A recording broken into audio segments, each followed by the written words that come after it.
अभी आप सुन रहे हैं झंझारपुर से मिथिला रिकॉर्डिंग स्टूडियो की शानदार प्रस्तुति।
रिकॉर्डिंग स्टूडियो की शानदार प्रस्तुति।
मिथिला रिकॉर्डिंग स्टूडियो की शानदार प्रस्तुति।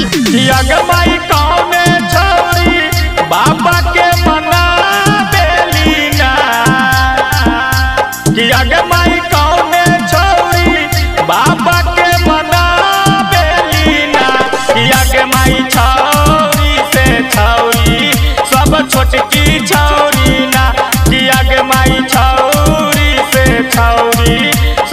छोटकी छौरी ना किया गे माई गाँव में छौरी बाबा के मना बेली ना किया गे माई छौरी से छौरी सब छोटकी छौरी ना किया गे माई छौरी से छौरी सब छोटकी छौरी ना के मैयो देवरा इंदरबा।